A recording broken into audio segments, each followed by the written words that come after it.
Ok, então, entendido a questão da ansiedade, a gente passa aqui para os principais tratamentos da ansiedade, né? Então, a psicoterapia é um tratamento extremamente indicado, porque a gente tem que saber qual é a causa dessa ansiedade para poder fazer o tratamento farmacológico funcionar, né? Então, achando a causa para poder eliminar. Terapia cognitivo-comportamental, mindfulness, meditação, hipnose, tem uma variedade enorme de tratamentos através da psicoterapia. Concomitante à psicoterapia, tratamento farmacológico, se usava mais benzodiazepínicos e barbitúricos. Os benzodiazepínicos são principalmente para casos em que aqueles antidepressivos relacionados à serotonina não funcionam, tá? Então, os benzodiazepínicos são usados só em casos mais intensos de ansiedade que não conseguem ser tratados.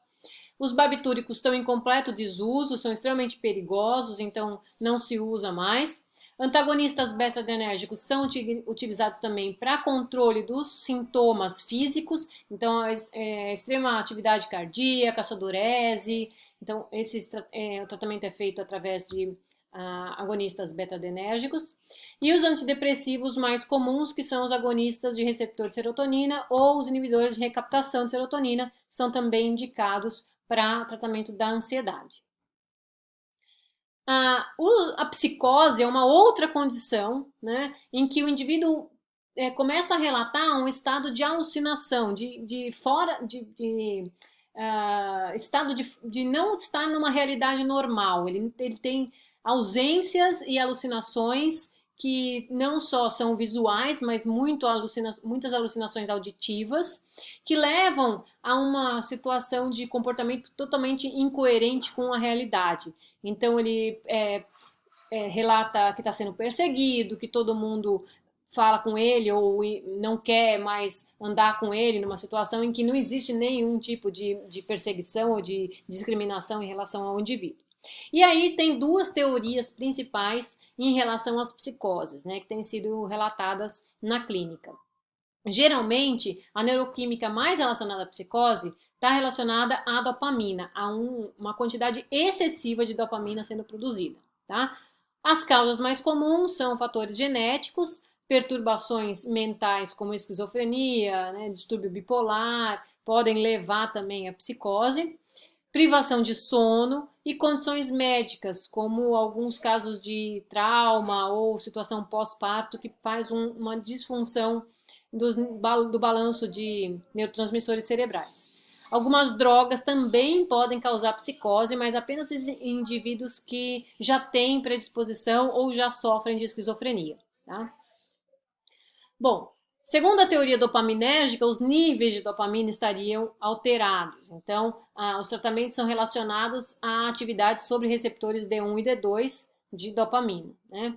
Tem uma hiperfunção da área mesolímbica, então a gente utilizaria bloqueadores dopaminérgicos, tá? E agonistas de receptores dopaminérgicos do grupo D1, para ter uma diminuição dos sintomas mais intensos causados aqui pela excessiva atividade dopaminérgica.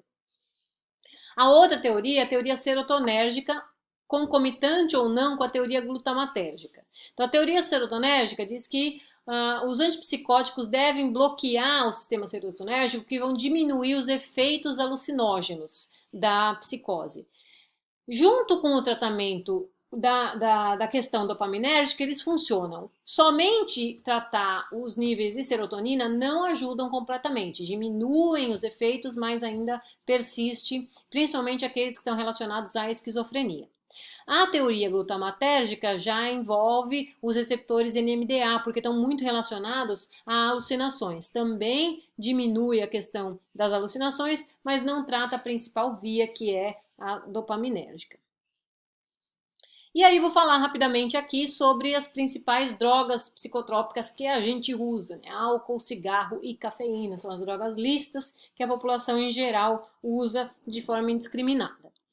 O álcool é uma droga psicotrópica de ampla atividade, ela age em todo o sistema nervoso, não tem uma única via de atividade, mas ela principalmente age sobre a via GABAérgica, a via glutamatérgica e a via dopaminérgica. Tá? Em relação à via GABAérgica, A presença do álcool causa uma diminuição da responsividade dos receptores GABA-A, portanto, o indivíduo fica com menos inibição do sistema. Em relação à via glutamatérgica, existe um aumento da transmissão. O etanol consegue aumentar a atividade dos receptores. E aí aumenta a euforia, aumenta a atividade geral do sistema. Então causa uma estimulação. Concomitante a isso, na via dopaminérgica, existe também uma estimulação e aí todo o prazer causado pelo álcool. Ok? A gente entende que o álcool ele tem primeiro uma atividade bem baixinha aqui em níveis de acetilcolina, então ele aumenta a quantidade de acetilcolina na fenda sináptica, mais uma dose que é chamada de dose subclínica, é uma dose que não causa alteração comportamental.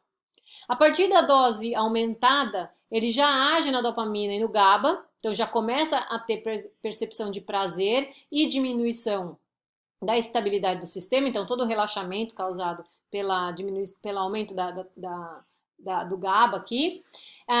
Em sequência a isso, começa a ter um aumento do GABA concomitante com uma diminuição de glutamato, da passagem de glutamato, né, da via glutamatérgica, portanto, essa depressão do sistema aqui, que pode levar, em casos de alta quantidade de álcool no sistema, a atividades bastante depressivas do sistema, com morte de neurônios, com um bloqueio de atividade de canais de cálcio, e daí o indivíduo pode entrar num estado de completa sonolência e pode causar até a morte. O álcool no cérebro tem uma série de desfunções aqui, ok? Então ele age também em outras linhas de receptores, não só nesses 3 que a gente comentou, e tem uma relação muito forte com o dano neuronal. Então ele é extremamente tóxico, principalmente o acetaldeído, que é o metabólito do álcool, é extremamente tóxico para o cérebro, causando morte celular, né, e danos ao sistema nervoso que podem ser permanentes e podem levar a uma neurodegeneração bastante intensa, com casos de síndromes causadas pelo álcool, em que o indivíduo nunca mais se recupera, né?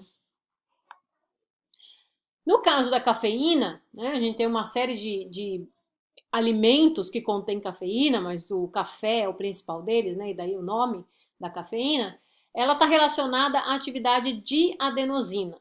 Então, quem é a adenosina? A gente não falou dela quando a gente falou lá dos neurotransmissores. A adenosina, na verdade, não é um neurotransmissor, é um neuromodulador. Ela age modulando o funcionamento do sistema nervoso. Ela é um metabólito, né? Derivado da ATP, e aí a adenosina age modulando os sistemas e agindo em vários tipos de neurônios, de várias vias de neurotransmissores. Vamos então entender o papel da adenosina. Quando a adenosina está presente no sistema, ela causa uma diminuição da excitação dos neurônios, uma diminuição da atividade celular e dilatação dos vasos sanguíneos.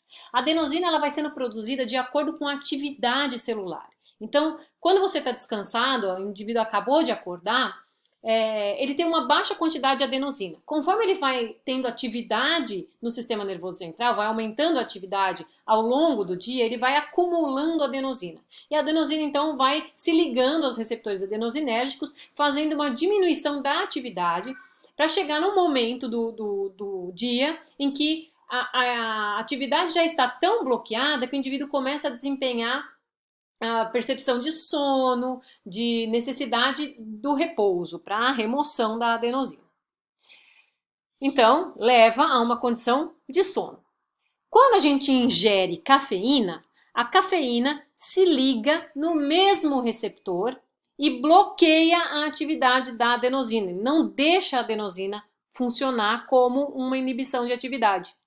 E a cafeína, então, aumenta a atividade celular. Ela leva a situações em que você vai ter maior contração dos vasos, maior atividade, aumentando o foco. Então, situações que você já está meio sonolento, uma dose de cafeína pode melhorar a condição, aumentando a atividade cerebral geral.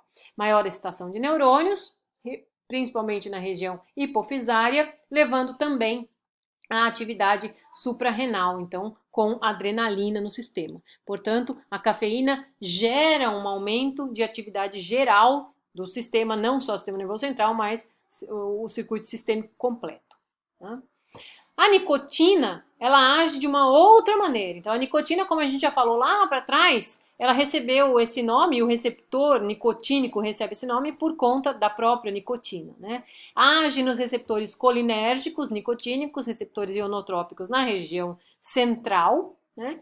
Gerando uma necessidade que o indivíduo tem de cada vez mais nicotina. Então a nicotina ela é um similar à acetilcolina, ela age no mesmo receptor da acetilcolina como um mimético à acetilcolina. E quando você faz uso da nicotina por longos períodos, o seu sistema nervoso deixa de produzir acetilcolina porque está tendo já a nicotina no lugar dele. Então poupa esforços. E se você para de colocar nicotina no sistema, o que acontece? Você sente falta, porque você não tem a mesma produção de acetilcolina como você tinha antes do consumo da nicotina, certo? Além disso, os neurônios colinérgicos, eles têm uma ligação muito íntima com a liberação de dopamina. Então, causa também o prazer da dopamina relacionada ao uso da nicotina. Okay? Então, para finalizar toda essa rede de vídeos que eu gravei para vocês, a gente tem os principais eixos aqui da psicofarmacologia, né? O sítio de ação de drogas, que vão determinar se a droga é um agonista ou um antagonista, se ela vai estimular ou se ela vai inibir a resposta. Os neurotransmissores e neuromoduladores, então quem são, onde elas agem, quais são as causas do aumento ou da diminuição desses neurotransmissores. Então olha aí a dopamina.